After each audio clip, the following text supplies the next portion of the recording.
Why is important to choose the right company?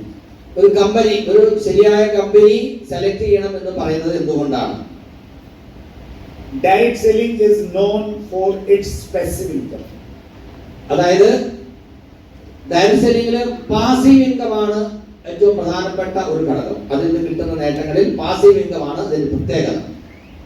आप तो passive income चाहते हैं, लेकिन कंपनी ही चली गई तो फिर आपको पैसिव इनकम कैसे आएगा? നമുക്ക് പാസീവ് ഇൻകം വേണം, അതാണ് ഡയറക്ട് സെല്ലിംഗിന്റെ പ്രത്യേകത അല്ലെങ്കിൽ നേട്ടം. പക്ഷെ കമ്പനി ഇല്ലാണ്ടായാലോ? അപ്പൊ കമ്പനി നമ്മൾ സെലക്ട് ചെയ്യുമ്പോൾ കമ്പനി എക്കാലവും നിലനിൽക്കുന്നതായിരിക്കണം, എങ്കിൽ മാത്രമേ നമ്മൾ പാസീവ് ഇൻകം ഉണ്ടാക്കിയാലും അത് നിലനിൽക്കുകയുള്ളൂ. हमारे देश में ऐसे करोड़ों लोग हैं जो बहुत इमोशनली किसी डायरेक्ट सेलिंग कंपनी के साथ में जुड़े थे, लेकिन वो कंपनी चली गई और उनको बहुत निराशा हुई. നമ്മുടെ നാട്ടിലെ ഒത്തിരി ആളുകൾ വളരെ ആത്മാർത്ഥമായിട്ട് പല കമ്പനികളിലും വർക്ക് ചെയ്ത് വലിയ നേട്ടങ്ങൾ ഉണ്ടാക്കാൻ ശ്രമിച്ചു. പക്ഷേ ആ കമ്പനി ഇല്ലാണ്ടായിപ്പോയി.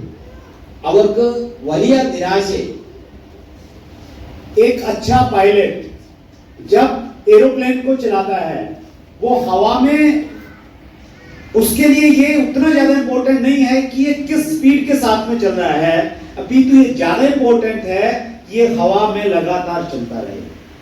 ഒരു വിമാനം ആകാശത്ത് പറക്കുന്ന സമയത്ത് അതിന് എത്ര സ്പീഡിൽ പറക്കുന്നു എന്നുള്ളത് അത്ര പ്രധാനപ്പെട്ട ഒരു കാര്യമല്ല. പക്ഷേ പറന്നുകൊണ്ടേ ഇരിക്കുക എന്ന് പറയുന്നത് അതിന്റെ സ്ഥിതി നിലനിർത്താൻ വളരെ പ്രധാനപ്പെട്ട കാര്യമാണ്.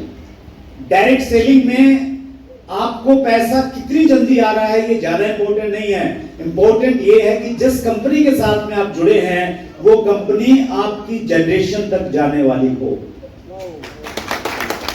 നിങ്ങൾ ജോയിൻ ചെയ്തിരിക്കുന്ന കമ്പനിയിൽ നിന്ന് പെട്ടെന്ന് എത്ര പൈസ കിട്ടി എന്നുള്ളതല്ല പ്രധാനപ്പെട്ട കാര്യം, ആ കമ്പനി എത്ര കാലം നിലനിൽക്കുന്നു എന്നുള്ളതാണ്.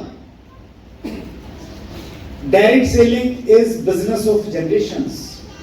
നമുക്കറിയാം ഡയറക്ട് സെല്ലിംഗ് ജനറേഷൻസ്, തലമുറകളുടെ അവസരമാണ്, ബിസിനസ്സാണ്. And recently we did a program in Kerala, also next generation program. ഈ അടുത്ത കാലത്ത് കേരളത്തിലും ഒരു നെക്സ്റ്റ് ജനറേഷൻ പ്രോഗ്രാം ചെയ്തിരുന്നു, ശരിയല്ലേ? എത്ര പേര് പങ്കെടുത്തു? And मैं पर्सनली आपसे सबसे चाहता हूं कि आप अपने बच्चों को किसी न किसी रूप में RCM से इंट्रोड्यूस करवाइए, किसी मीटिंग में उनको लेकर आइए. ഞാൻ നിങ്ങളോട് എല്ലാവരോടും വ്യക്തിപരമായിട്ട് ആവശ്യപ്പെടുന്ന കാര്യം, നിങ്ങളുടെ മക്കളെ ആർസിഎമ്മിന്റെ പ്രോഗ്രാമുകളിൽ നിങ്ങൾ പങ്കെടുപ്പിക്കുക. നേരിട്ടോ അല്ലാതെയോ നിങ്ങളുടെ മക്കളെ നിശ്ചയമായിട്ടും ആർസിഎമ്മിന്റെ പ്രോഗ്രാമുകളിൽ പങ്കെടുപ്പിക്കുക. അവർക്ക് കാര്യം മനസ്സിലാവട്ടെ.